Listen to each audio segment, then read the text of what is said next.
आप सभी का फिर से स्वागत है।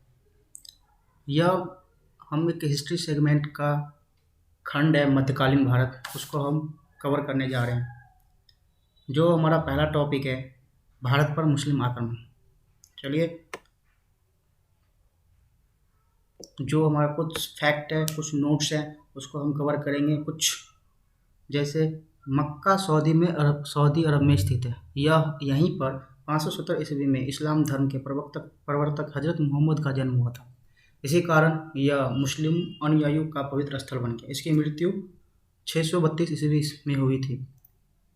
ऋग्वेद में उल्लिखित है, भरत कबीले के नाम पर इस देश का नाम भारत पड़ा। परंपरागत अनुसार दुष्यंत के पुत्र भारत के नाम पर हमारे देश का नाम भारत पड़ा। कुछ विद्वानों के अनुसार ऋग्वेद में के ज्येष्ठ पुत्र भरत के नाम पर इस देश का नाम भारत पड़ा। ईरानियों ने इसे हिंदुस्तान कहकर पुकारा, यूनानियों ने इसे इंडिया कहकर पुकारा। हिंद या भारत की जनता के संदर्भ में हिंदू शब्द का सर्वप्रथम प्रयोग अरबों द्वारा किया गया था। भारत पर पहला मुस्लिम आक्रमण 712 ईस्वी में अरब आक्रमणकारियों मोहम्मद बिन कासिम के नेतृत्व में हुआ था। मोहम्मद बिन कासिम से पूर्व उबैदुल्लाह के नेतृत्व में एक अभियान दल भेजा गया, परंतु यह पराजित हुआ और मारा गया। इराक के हाकिम अल इजाज ने मोहम्मद बिन कासिम के नेतृत्व में अरबों को सिंध पर आक्रमण करने के लिए भेजा। भारी संघर्ष के बाद अरबों ने 712 ईस्वी में सिंध पर विजय प्राप्त कर ली। उस समय सिंध पर दाहिर का शासन था। फारसी ग्रंथ चचनामा से अरबों द्वारा सिंध विजय की जानकारी प्राप्त मिलती है। गजनी वंश के संस्थापक अल्पतगिन था। गजनी वंश का अन्य नाम यामनी वंश भी था। अल्पतगिन ने गजनी को अपनी राजधानी बनाया। 998 से मोहम्मद गजनी शासक बना। सर हेनरी एलियट के अनुसार महमूद ने भारत पर 17 बार आक्रमण किया। भीम तेव प्रथम के शासनकाल में महमूद गजनवी ने सोमनाथ मंदिर पर आक्रमण किया और लूटा भी। मोहम्मद गजनवी का चंदेल पर प्रथम आक्रमण 1019 से 20 के ईस्वी में हुआ। उस समय चंदेल वंश का शासक विद्याधर था, जो अपने वंश का सर्वाधिक शक्तिशाली था। यह अकेला ऐसा हिंदू शासक था जिसने मुसलमान का सफलतापूर्वक विरोध किया या प्रतिरोध किया, कुछ भी कह सकते हैं। 999 से 1027 ईस्वी के बीच महमूद गजनवी ने भारत पर 17 बार आक्रमण किया।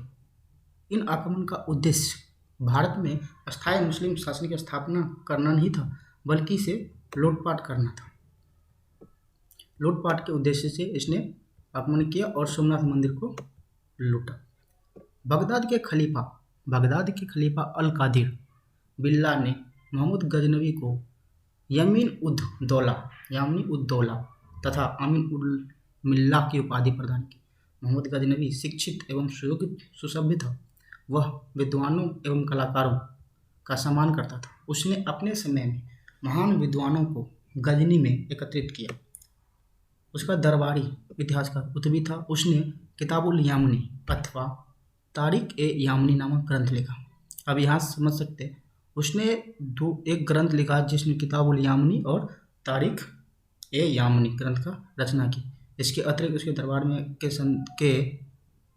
उसके दरबार में दर्शन, ज्योतिष एवं संस्कृत का उच्च कोटि विद्वान जैसे अलबरूनी, तारीख ए सुक्तगीन का लेखक बैकाही, जिसने इतिहासकार लेनपुल ने पूर्व पेप्स की उपाधि दी। यहाँ पर लेनपुल ने पूर्वी पेप्स की उपाधि दी थी।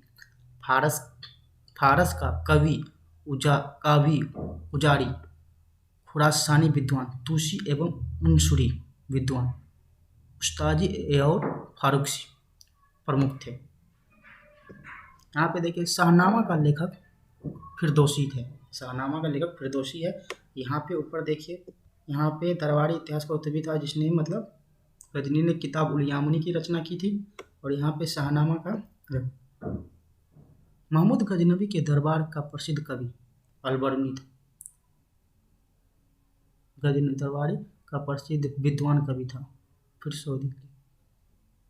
इसे पूर्व के होमर की उपाधि दी जाती है। फरिश्ता फरिश्ता ने तारिक ए फरिश्ता या गुलशन ए इब्राहिम नामक किताब लिखी। इसका पूरा नाम मोहम्मद कासिम हिंदू शाह था। इसकी पुस्तक तारिक ए फरिश्ता बीजापुर के शासक इब्राहिम आदिल शाह को समर्पित थी। मोहम्मद गजनी के प्रसिद्ध इतिहासकार अल-बरूनी 11वीं सदी भारत आया। उनकी पुस्तक किताबुल हिंद से तत्कालीन भारत की सामाजिक सांस्कृतिक स्थिति को जानकारी मिलती है। पुराणों का अध्ययन करने वाला प्रथम मुसलमान अल-बरूनी था। उनका जन्म 1973 ईस्वी में हुआ था। वह खीवा देश का रहने वाला था। अल-बरूनी मात्र इतिहासकार नहीं था, उनके ज्ञान और रुचियों की व्याप्ति जीवन के अन्य क्षेत्रों तक थी, जैसे खगोल विज्ञान, भूगोल, तर्कशास्त्र, औषधि विज्ञान, गणित तथा धर्म और धर्मशास्त्र। उसने संस्कृत का अध्ययन किया और उनके संस्कृत रचनाओं का उपयोग किया, जिसमें ब्रह्मगुप्त, बलभद्र तथा ब्राह्मण की रचना विशेष रूप से उल्लेखनीय है। उसने जगह जगह भगवत गीता, विष्णु पुराण एवं वायु पुराण को उद्धृत किया। अल-बरूनी ने अरबी भाषा के तहकीक ए हिंद की रचना की थी। सर्वप्रथम एडवर्ड साची ने अरबी भाषा से इस ग्रंथ का अनुवाद अंग्रेजी भाषा में किया। इसका अनुवाद हिंदी में रजनीकांत शर्मा द्वारा किया गया था। संस्कृत मुद्रा लेखन के साथ चांदी के सिक्के मोहम्मद गजनवी ने इसे जारी किए थे। मोहम्मद गजनवी द्वारा चांदी के सिक्कों के दोनों तरफ अलग अलग भाषा में मुद्रालेख अंकित थे। ऊपरी भाग पर अंकित मुद्रालेख अरबी भाषा में था तथा दूसरी तरफ अंकित लेख संस्कृत भाषा में यानी देवनागरी लिपि में था। सिक्कों के मध्य भाग में संस्कृत भाषा में लिखा था। अब क्या संस्कृत भाषा में अवैध मेकम मोहम्मद अवतार निरूपित मोहम्मद। मध्य एशिया के शासक शहाबुद्दीन मोहम्मद गौरी ने 1192 ईस्वी में उत्तर भारत को जीता। शहाबुद्दीन मोहम्मद गौरी का प्रथम आक्रमण 1175 ईस्वी में मुल्तान पर हुआ और 1205 ईस्वी में हुआ। बराबर साम्राज्य विस्तार तथा पूर्व विजित राज्य की रक्षा के लिए भारत पर चढ़ाई करता रहा। 1178 ईस्वी में मोहम्मद गौरी को गुजरात पर आक्रमण किया, किंतु मूलराज सेकंड और या भीम द्वितीय ने अपनी योग्य एवं साहसी विधवा मां नायिका देवी के नेतृत्व में आबू पर्वत के निकट गौरी का मुकाबला किया और उसे परास्त कर दिया। यह गौरी की भारत में पहली पराजय थी। 1191 पृथ्वीराज चौहान और गौरी के मध्य तराइन का प्रथम युद्ध। इस युद्ध में मोहम्मद गौरी पराजय। दोस्तों, ये तराइन का प्रथम युद्ध किसके बीच हुआ था, यह सब पूछता है और पूछा गया क्वेश्चन है। आप तो 1192 ईस्वी में तराइन के द्वितीय युद्ध में मोहम्मद गौरी द्वारा पृथ्वीराज चौहान की पराजय के बाद भारत में मुस्लिम शक्ति की स्थापना हुई। यह युद्ध भारतीय इतिहास के अत्यधिक महत्वपूर्ण था। 1194 में चंदावर के युद्ध में मोहम्मद गौरी ने कन्नौज के गहरवाल राजा जयचंद को पराजित किया। चंदावर वर्तमान फिरोजाबाद जिले में यमुना तट पर स्थित है। मोहम्मद गौरी के सिक्कों पर लक्ष्मी देवी की आकृति बनी हुई थी। यहाँ देखिए, पहला ऐसा मुस्लिम शासक हुआ शुरू में जो सिक्कों पर लक्ष्मी देवी की आकृति बने और दूसरी तरफ कलमा खुदा।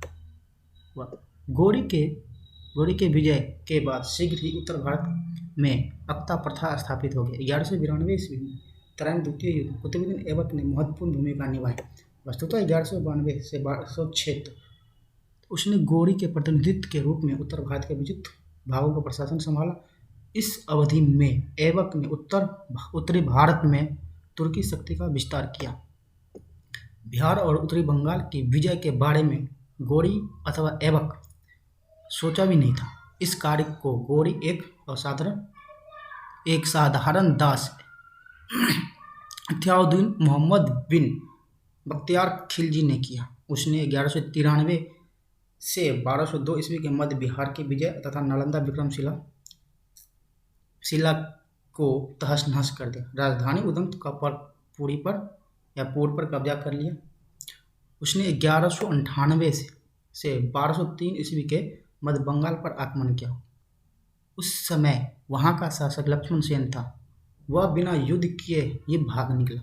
तुर्की सेना ने राजधानी नदिया में प्रवेश कर बुरी तरह लूटपाट किया। राजा की अनुपस्थिति में नगर में आत्मसमर्पण कर दिया। लक्ष्मण सेन ने भागकर पूर्वी बंगाल में शरण ली और वहीं कुछ समय तक शासन करता रहा।